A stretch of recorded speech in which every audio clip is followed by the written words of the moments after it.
ஒரு வெத்தல விக்கிற பொண்ணு வளைஞ்சு நெளிஞ்சு போறப்போ, அத பாக்குற ஆண்களோட இதயம் எல்லாம் அவ இடுப்பு மடிப்புல மடங்கி, அவ வெத்தல கூடையில அடங்கி போயிடுது. அவ நடந்து வரும்போது ஒரு தடவ கால்ல முள்ளு குத்திருது. அத எடுக்கலான்னு ஒருத்தவன் அவ பாதத்த தொடுறான். அவன் மோட்சத்துக்கே போயிட்டதா நெனச்சு தன்னையே மறந்து போயிடுறான். அத பாக்குற ஆண்கள் எல்லாம் ஏங்குறாங்க.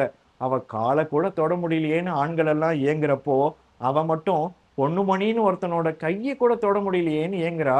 அந்த பொண்ணுமணி கிட்ட இவன் நெருங்கி வரும்போதெல்லாம் அவன் நகர்ந்து போறான். அவ்ளோ நல்லவனா அவன்னு பார்த்தா, அந்த பொண்ணுமணிக்கு ஒரு மாமா பொண்ணு இருக்கு. சிந்தாமணின்னு. அவ ஒரு நாளு, "மாமா எனக்கு ஒரு முத்தம் குடுன்னு" கேட்கிறா. இவன் தரமாட்டேன்னு ஓடுறான். சிந்தாமணி நெனைக்கிறா, சரி 4 பேரு முன்னாடி வச்சு முத்தம் கேட்டுட்டோம். அதனால தான் தரல போல இருக்கு. நடுராத்திரில எழுப்பி முத்தம் கேட்கலான்னு கேட்கிறா. அப்பவும் அவன் தரமாட்டேன்னு சொல்ட்டான். சரி இவனுக்கு ஏதாவது உடம்புல குறைபாடு இருக்குமோன்னு யோசிச்சா, இந்த சிந்தாமணி இருக்கால்ல, அவ வெளியூர்ல காலேஜ் படிச்சுட்டு இருப்பா. எப்பவாவது லெட்டர் அனுப்புவா வீட்டுக்கு. நான் வரேன் லீவுக்கு அப்படின்னு. அத படிச்சுட்டா அந்த லெட்டர பொண்ணுமணிக்கு தூக்கமே வராது ராத்திரி ஃபுல்லா. மறுநாள் அவ வர்றதுக்கு முன்னாடி இவன் போய் அவளுக்காக நின்னுட்டு இருப்பான். முழு நேரமும் அவளையே நினைச்சுட்டு இருந்த இந்த பொண்ணுமணிக்கு, ஒரு நொடி ஆகுமா அவ கேட்ட முத்தத்த குடுக்கறதுக்கு. ஆனா அவன் தரல. ஏன்னா, இந்த பொண்ணுமணி பள்ளிக்கூடமே போனது கிடையாது. படிச்சதில்ல. அவன் சொல்றான், "சிந்தாமணி நீ கேட்கிற முத்தத்த குடுக்கணும்னு எனக்கு உன்ன விட அதிகமா ஆசை இருக்கு. ஆனா படிக்கிற பொண்ணுங்க மனச அடக்கமா வச்சுக்கணும்னு" சொல்றான். இவ்வளோ நேரம் முத்தம் கிடைக்கலையேன்னு வருத்தப்பட்ட சிந்தாமணிக்கு, இப்படி ஒரு பையன் நமக்கு கிடைச்சிருக்கானேன்னு சந்தோஷமாயிடுச்சு. ஒரு நாள் கல்லூரி படிப்பெல்லாம் முடிச்சுட்டு சிந்தாமணி ரயில்வே ஸ்டேஷன்ல வந்து நிக்கிறா. சுயநினைவே இல்லாம நிக்கிறா. அத பார்க்கிற பொண்ணுமணிக்கு ஒரே அதிர்ச்சி ஆயிடுச்சு. சிந்தாமணி ஃப்ரெண்ட்ஸ் எல்லாம் சொல்றாங்க, "இவளுக்கு சுயநினைவே இல்ல. அவ யாருன்னு அவளுக்கே தெரியாத மாரி ஆயிட்டா. பைத்தியம் புடிச்ச மாரி ஆயிட்டான்னு" சொல்றாங்க. தான் படிக்கல. சரி தான் காதலியாவது படிச்சு புத்திசாலியா இருக்கட்டுமேன்னு நெனச்ச பொண்ணுமணி, தன் காதலிய பைத்தியக்காரியா பார்க்குறான். அவ தலகாணியில இருந்து பஞ்செல்லாம் பிச்சு தூக்கி எறியிறா. கோழி ரெக்கைய வச்சு காது குடைஞ்சுட்டு இருக்கா. இவனுக்கு மனசெல்லாம் ரொம்ப கஷ்டமாயிடுச்சு. தான் எதிர்பார்த்த ஒண்ணு தான் காதலி கிட்ட இப்ப இல்ல. எதிர்பார்த்தது இல்லங்கிறதுக்காக காதலி இல்லாம போயிடாதுல்ல. அவன் ஒரு துளி கூட மனசுல நெனைக்கல அவள விட்டுட்டு போகணும்னு. ஆனா ஒரே ஒரு துளி கண்ணீர் மட்டும் அவன் கண்ணுல இருந்துச்சு. அவள எப்பவுமே இனி விட்டுட்டு போகவே கூடாதுடான்னு. இப்ப கூட அந்த ஊரே பார்த்து மயங்குற அந்த வெத்தலக்காரி இந்த பொண்ணுமணிய தான் நெனச்சுட்டு இருக்கா. ஆனா பொண்ணுமணி எவ பின்னாடியும் போகல. இப்பவும் இவ பைத்தியக்காரியா இருந்தாலும், அந்த பைத்தியக்காரிய சுத்தியே தான் ஓடிக்கிட்டு இருந்தான். அவளுக்கு சாப்பாடு ஊட்டி விட்டுட்டு இருந்தான். அவ அடிச்சாலும் அவள விட்டு அவன் போறதாவே இல்ல. ஒரு நாள் சிந்தாமணி வாமிட் எடுக்கிறா. அத பார்த்த டாக்டர் வந்து, "அவ பிரெக்னன்ட்டா இருக்கா" அப்படின்னு சொல்றாங்க. உடனே அதிர்ந்து போறான் பொண்ணுமணி. ஏதோ தவறு நடந்திருக்கு. யாரோ பண்ணியிருக்காங்க. அதனால தான் இவ இப்படி ஆயிருக்கான்னு சிந்தாமணிய போய் கேட்கிறான். எப்படி எப்படி ஆச்சு?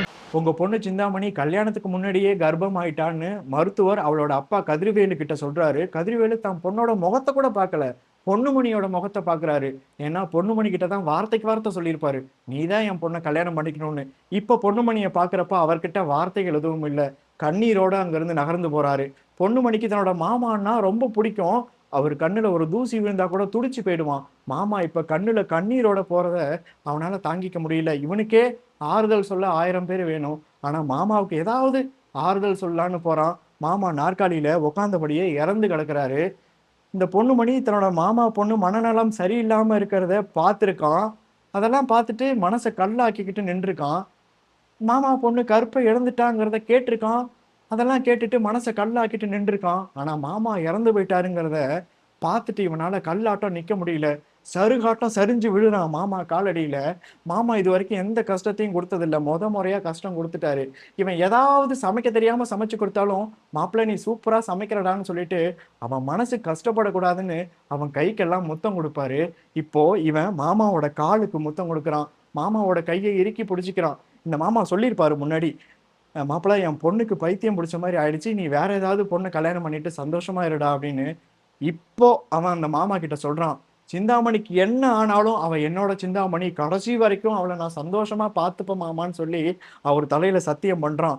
சிந்தாமணிய இந்த நிலைமைக்கு ஆளாக்குன அந்த பையன கண்டுபிடிச்சு அவன கொலை பண்ணிட்டு 5 வருஷம் ஜெயிலுக்கு போயிட்டு வந்துட்டான். 5 வருஷம் கழிச்சு ஊருக்கு வரும்போது முறையில சிந்தாமணிய கூட அவன் பார்க்கல. சிந்தாமணிய இந்த 5 வருஷமும் பார்த்துக்கிட்ட ஒரு பாட்டி, அந்த பாட்டிய பார்க்குறான். அந்த பாட்டி சொல்றாங்க, "சிந்தாமணியோட பொண்ணு அங்க விளையாடிட்டு இருக்கு போய் பாருன்னு." அந்த பாட்டி கூட சிந்தாமணியோட பொண்ணுன்னு சொல்லுவாங்க. ஆனா, யாரோ ஒருத்தனுக்கு அந்த குழந்தை பொறந்திருந்தாலும், இவன் தன்னோட குழந்தையா நெனச்சு அந்த குழந்தையோட நெத்தியில ஒரு முத்தம் குடுப்பான். முன்னாடி சிந்தாமணி ஏதாவது பையெல்லாம் தூக்கிட்டு வந்தான்னா, எல்லாத்தையும் இவன் வாங்கிப்பான், நான் தூக்கிக்கிறேன்னு. சிந்தாமணியோட குழந்தைய இப்ப தூக்க மாட்டானா என்ன? குழந்தைய தலைக்கு மேல தூக்கி வச்சு கொண்டாடுறான். எங்கிருந்தோ அந்த சிந்தாமணி பொண்ணுமணி முதுகுல ஏறி கட்டி பிடிச்சிக்கிறா.